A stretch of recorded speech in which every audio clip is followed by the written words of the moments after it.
Hi mga karag-karag! Welcome back to my vlog. Isang magandang hapon sa inyong lahat mula dito sa Lasak City. Naka-recover na ba ang lahat mula sa nightmare na resulta ng Miss Universe 2025? Wala muna tayong menopausal distraction look dahil distraction yung mga kaganapan sa hemoglobin system galore natin.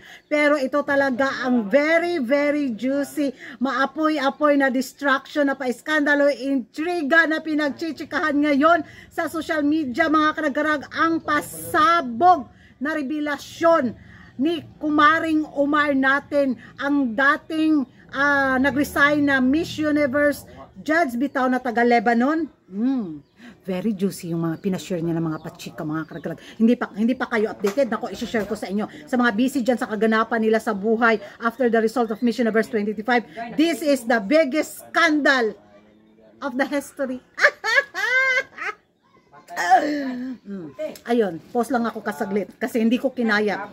So sa account ni Maring Umar natin sa social media sa Instagram, nakapost yung picture ni Inday Fatima at saka ni Paring Raul.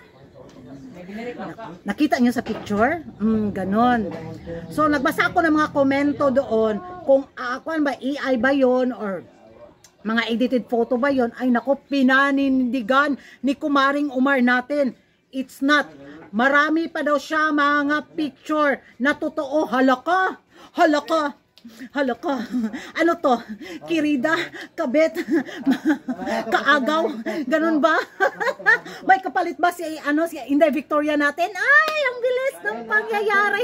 Hindi ko kinaya yung pasabog ni Kumaring Umar. Ano to?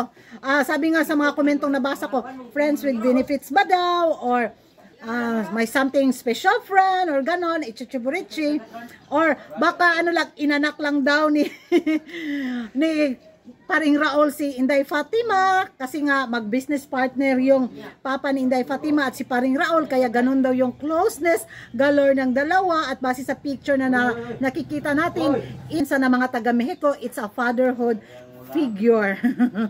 A fatherhood care. Bit ko talaga mga ganito mga pa-eksena. So yun mga karag-karag, excited ako sa more pasabog ni Kumaring Umar natin kung ano ba talaga ang real score ni Inday Fatima at ni Paring Raul, kung bakit talaga binigay sa kanya yung corona. Yan yung malaking kontrobersiya talaga na I think pag-uusapan ng isang taon. Hindi yung pagkapanalo niya dahil nasungkit niya kundi ang mga pa-iskandalong lalabas, ang mga mabahong sikretong tinatago behind this scenario sa Miss Universe 2025, di ba? Eto na, kakapanalo lang, ayun na, nagpalabas agad ng kontrobersiya ang dating judge sana sa Miss Universe 2025. The real score, kung ano nga ba? Excited ka? Ako din. Kapit lang, abang pa tayo, mag-update pa ako sa inyo. Sa mga chismosa dyan, don't forget to like and subscribe my YouTube channel. Oy, pabutin nyo naman ako ng 36,000 subscribers. I-goal na natin itong mga karag-karag. Konting kimbot na lang talaga. Ma-unlock na natin to sa taon na to sa ating pagka-chismosa. Sa mga hindi pa nakapag-subscribe dyan, ako, subscribe nyo. Ibigay nyo na sa akin tong pamasko. Sige na, mga karag-karag. Para more on chismis pa. Ang lalabas. Kaya, dyan na kayo at maghahanap pa ako ng mga pachika, ng mga pasabog. Boom!